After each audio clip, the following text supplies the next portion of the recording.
wabarakatuh. Saya Wulitri Amalia dari IAIN Syekh Nurjati Cirebon, Biologi A semester 5. Di sini saya akan sedikit menjelaskan mengenai sistem reproduksi pada pria dalam mata kuliah Biologi Reproduksi yang diampu oleh Ibu Dr. Dewi Cahyani, MPD. Yang pertama, apa sih hormon-hormon yang berperan dalam sistem reproduksi pria?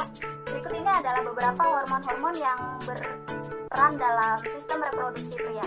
Yang pertama, hormon FSH, yaitu hormon yang diproduksi di kelenjar pituitari, kelenjar di otak yang berukuran sebesar kaca polong. Hormon ini memiliki peranan penting terhadap perkembangan seksual seseorang. Selain mempengaruhi perubahan fisik saat memasuki masa pubertas, hormon FSH pada wanita juga memiliki peran terhadap proses pembentukan sel telur di ovarium serta mengendalikan siklus menstruasi. Yang kedua yaitu hormon LH, juga diproduksi di kelenjar pituitari dan kerjanya saling melengkapi dengan hormon FSH.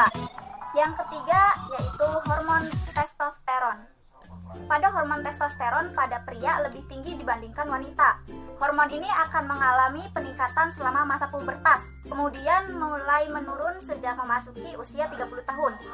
Fungsi hormon testosteron pada pria ini antara lain mengendalikan gairah seksual, produksi sperma, serta kepadatan tulang, dan juga massa otot, sehingga hormon ini mampu mempengaruhi perubahan fisik dan emosional pria secara signifikan. Yang kedua, bagaimana proses spermatogenesis terjadi? Spermatogenesis adalah proses pembentukan sel sperma di dalam testis pria. Spermatogenesis sendiri berasal dari kata spermato yang memiliki arti benih dan genesis yang berarti pembelahan. Sel sperma diproduksi pada tubulus seminiferus di dalam testis. Di dalam dinding tubulus banyak sel yang tersebar secara acak yang disebut sel Sertoli. Sel ini berfungsi untuk memberikan makanan untuk sel sperma yang belum matang. Ketika sel sperma matang, spermatogonium memperbanyak diri dengan cara mitosis dan meiosis. Dari spermatogonium, sel sperma akan berubah menjadi spermatosit primer secara mitosis. Setelahnya, spermatosit primer membelah secara meiosis menjadi spermatosit sekunder yang berukuran sama. Melalui tahap meiosis kedua, spermatosit sekunder membelah diri lagi menjadi 4 spermatid yang sama bentuk dan ukuran.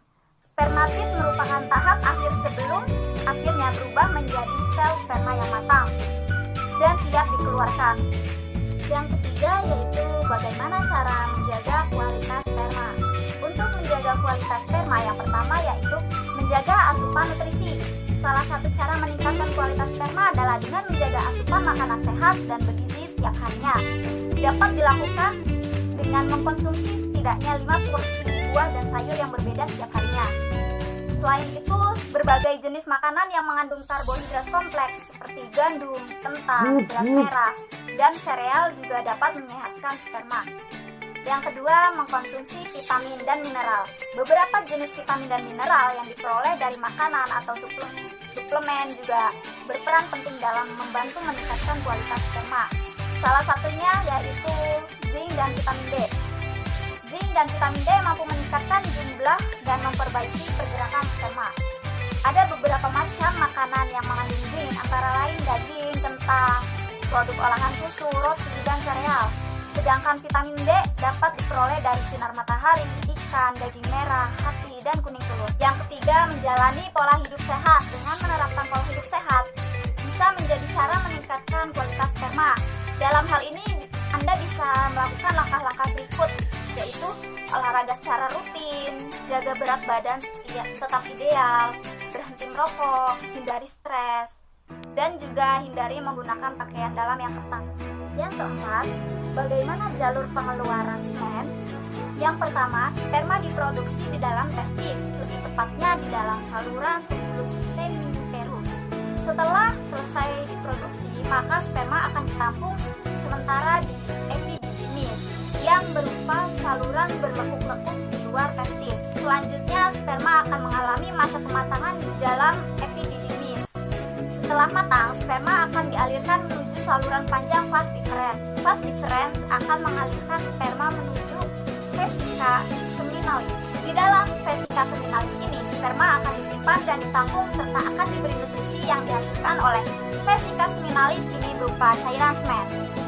Setelah vesika seminalis penuh, maka sperma beserta cairan semen akan dikeluarkan melalui ductus ejaculatoris yang akan membuat pengeluaran sperma menjadi sebuah luncuran yang lebih kuat. Sperma beserta cairan semen akan melalui uretra yang panjang. Nah, sepanjang perjalanan sperma di uretra, maka sperma akan mendapatkan cairan nutrisi tambahan dari kelenjar prostat serta mendapatkan cairan yang bersifat basa dari kelenjar prostat serta kelenjar Cooper yang berfungsi untuk menetralkan keasaman pada organ reproduksi wanita nantinya. Yang kelima yaitu apa saja sih gangguan yang terjadi pada sistem reproduksi pria? Gangguan atau penyakit pada sistem reproduksi bisa menyerang pada pria dan wanita. Penyakit ini bisa disebabkan oleh infeksi, peradangan, kelainan genetik, gangguan hormon, bahkan kanker. Penyakit yang menyerang sistem reproduksi ini berpeluang tinggi untuk menyebabkan masalah kesuburan. Pria juga memiliki sistem reproduksi yang berada di luar dan di dalam tubuh. Organ reproduksi pria yang terletak di luar tubuh meliputi penis, skrotum, dan testis. Berikut ini adalah beberapa penyakit yang bisa mengintai sistem reproduksi pria. Yang pertama yaitu epididymitis, yaitu penyakit yang terjadi akibat adanya peradangan pada epididymis, yakni saluran di dalam skrotum yang menempel pada testis. Saluran ini berperan untuk mengangkut serta menyimpan sperma yang diproduksi oleh testis.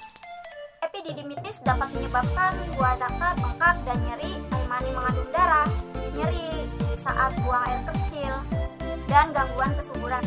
Yang kedua yaitu gangguan prostat. Prostat adalah kelenjar pada sisi pria yang membungkus saluran kemih atau uretra. Kelenjar ini memproduksi cairan mani yang berfungsi untuk menyuburkan dan melindungi sperma. Gangguan pada prostat dapat